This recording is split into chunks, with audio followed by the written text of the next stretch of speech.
Welcome to 108 news Telugu బులెటిన్ల ముందుగా headlines. ఇస్రోకి ఎదురు దెబ్బ, నిర్దేశిత కక్షలోకి చేరని ఎన్విఎస్. భారత్ పైని ప్రపంచ దేశాల చూపు, సీఎం చంద్రబాబు వెల్లడి.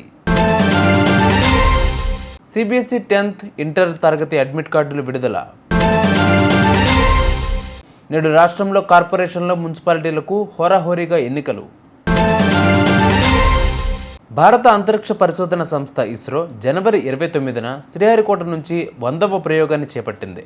ఈ మిషన్ కింద ఎన్విఎస్-2 ఉపగ్రహాన్ని ప్రయోగించారు. దీన్ని జనవరి 29న జిఎస్ఎల్వి MK-2 రాకెట్ ద్వారా ప్రయోగించారు.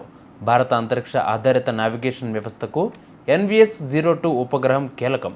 నావిగేషన్ విత్ ఇండియన్ కన్సల్టేషన్ నావిక్లో కీలకమైనది. అయితే ఇప్పుడు ఇస్రోకి ఎదురుదెబ్బ తగిలింది. అంతరిక్ష నౌకలోకి థ్రస్టర్లు పనిచేయకపోవడంతో NVS-02 ఉపగ్రహాన్ని నిర్దేశిత కక్షలోకి ప్రవేశపెట్టడానికి ఇస్రో చేసిన ప్రయత్నాలు విఫలమయ్యాయి. భారతదేశ అభివృద్ధిని ప్రపంచ దేశాలు గమనిస్తున్నాయని సీఎం చంద్రబాబు అన్నారు. ఢిల్లీలో మీడియాతో మాట్లాడుతూ 2047 వికసిత్ భారత్ లక్ష్యంగా కేంద్రం బడ్జెట్ను రూపొందించింది. వృద్ధి పెంచేలా, ఉద్యోగాల కల్పన జరిగేలా బడ్జెట్ ఉంది. పన్ను సంస్కరణల్లోనూ మార్పులు జరిగాయి. MSME పాలసీ గేమ్ చేంజర్ కాబోతుంది. భారీ పెట్టుబడులు రాబోతున్నాయి. ఇక AI టెక్నాలజీలో భారత్ కీలక పాత్ర పోషించబోతుంది అని పేర్కొన్నారు. MSME yesterday what she mentioned, it is a game changer as on today globally Indians are doing extremely well. If you see here, first mover advantage in technology, demographic dividend. Because of demographic dividend, Indians are becoming entrepreneurs globally. This MSME policy will give a new hope, and also it is a game changer altogether.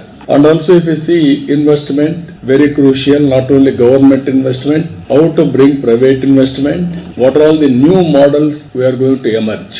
In economic reforms, if you can go through back, because of economic reforms, we are able to do PPP model, public-private investments.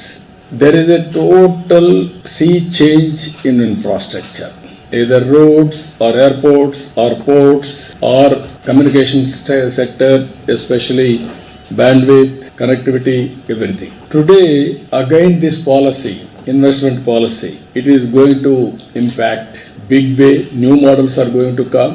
Not only PPP, viability gap funding, and so many creative things are going to happen. With this, again, huge investment is going to come in all these sectors.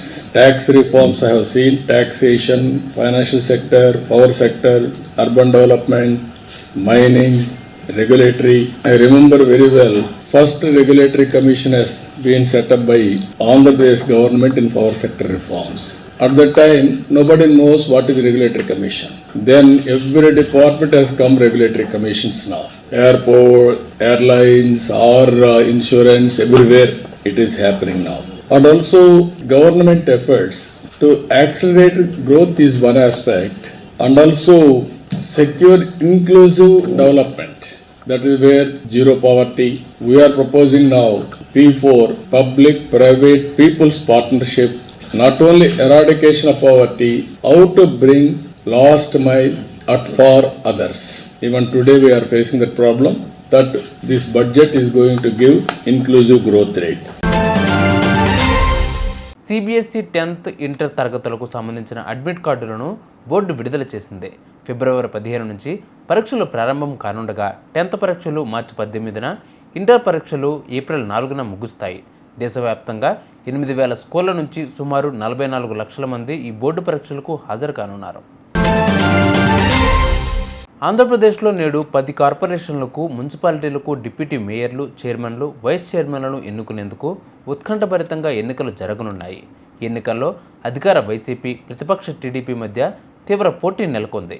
అధికార party సీట్లను కాపాడుకోవాలని, YCP వీటిని గెలుచుకోవాలని వ్యూహాత్మకంగా ఎత్తులు వేస్తున్నాయి.